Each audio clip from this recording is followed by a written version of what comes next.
Hello students, today we will see about the computer network. Computer network means the group of two or more systems, they are connected to each other and able to share their data to each other. Like in this way, suppose there are multiple computers and they are connected to each other through the wire or wireless in any way, and they can be able to share their data to each other. That means these all computers are in network. So computer network is a combination of two or more systems.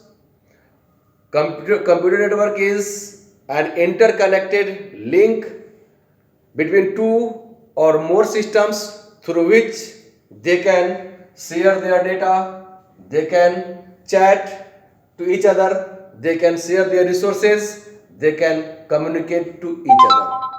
It's called computer network. This is our topic, computer network. Next is, what is communication? Communication means to sending or receiving the message, to sending or receiving the data to each other. That is called communication. And it will be when the systems or when we will be in network. Okay, without networking, we can't share our resources, we can't share our data. So it will be possible when we will be in network. Okay, next topic is ICT.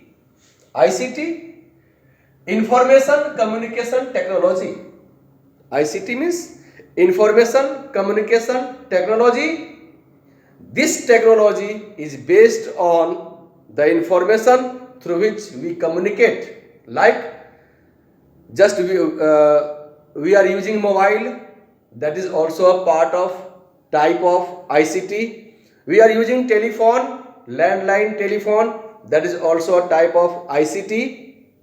And also whatever multimedia, text, audio, video, graphics, animation, we are able to send any type of data to other, we are able to receive any type of data from others, that is called a multimedia, and these are the part of ICT.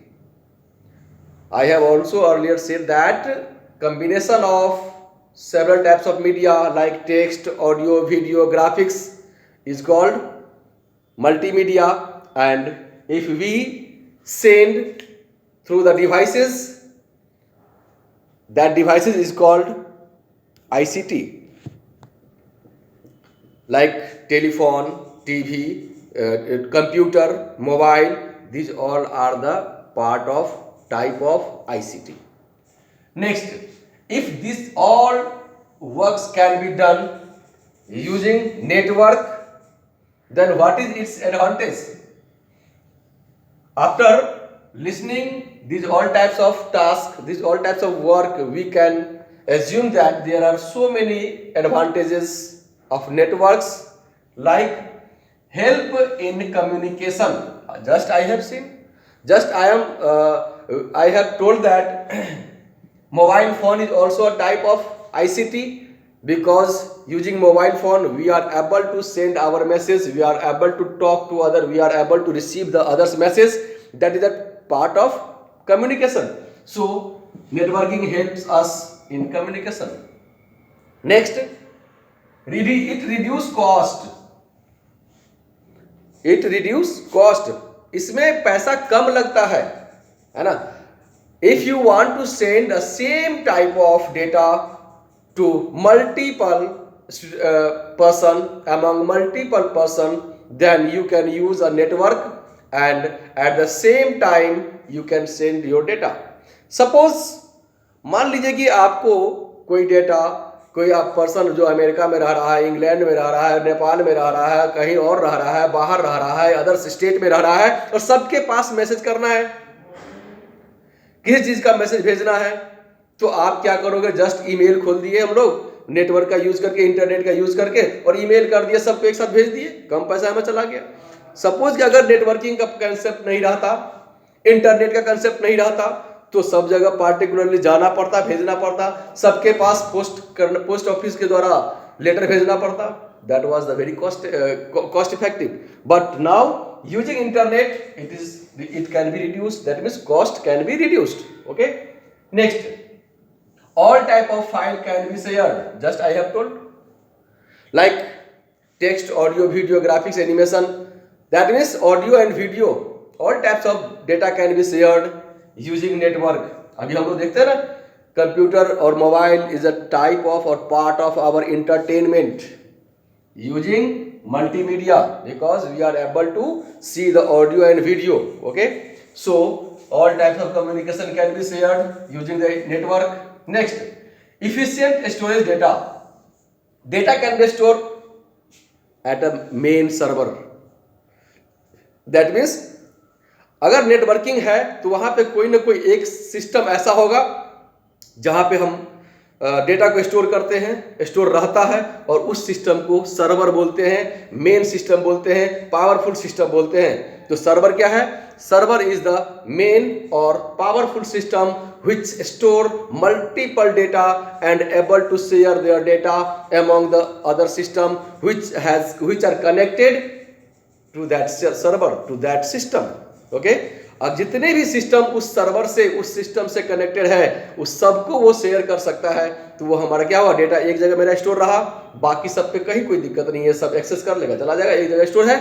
सारे system में storage capacity की कोई जरूरत नहीं है, एक system जो main है उस पर स्टोरेज कर दिए, सब एक्सेस कर रहा है वहां से. ठीक है. नेक्स्ट, इफिशिएंट स्टोरेज डेटा हो गया. Data backup is easy. अब क्या हुआ ये बात, डेटा बैकअप करना. सपोज अगर हमारे सिस्टम में बैकअप फैसिलिटी नहीं है, है ना, तो by the way, by default, है ना, एनी मिस हैपनिंग में अगर हमारा डेटा लॉस हो गया, डेटा करप्ट हो गया, तो फिर काम बंद हो जाएगा ना. तो इसके लिए क्या कर सकते हैं हम लोग, अगर नेटवर्किंग में है तो सेम टाइप ऑफ डेटा क्या करेंगे, मल्टीपल सिस्टम पे जाके स्टोर कर देंगे, मल्टीपल सिस्टम पे स्टोर रहेगा. अगर एक सिस्टम, है ना, करप्ट कर गया तो दूसरे सिस्टम से तुरंत रिकवर करके रीस्टोर कर लेंगे. That is a backup. Backup मतलब क्या, फ्यूचर यूज के लिए कहीं अदर प्लेस पे जाके स्टोर कर ले सेम कॉपी ऑफ डेटा.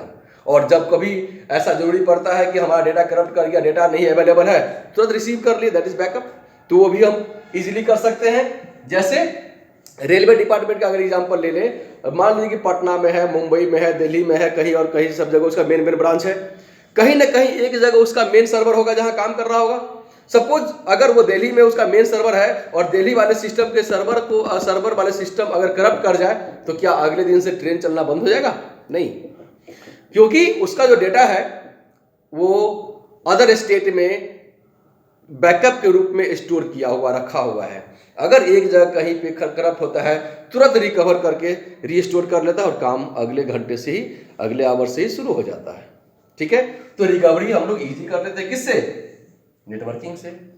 अब इतने सारे एडवांटेजेस देखे हैं हम लोग, है ना, तो कुछ ना कुछ डिसएडवांटेज होगा, क्योंकि इस दुनिया में कोई भी प्योर नहीं है, कहीं ना कहीं सब जगह इम्प्योरिटी है.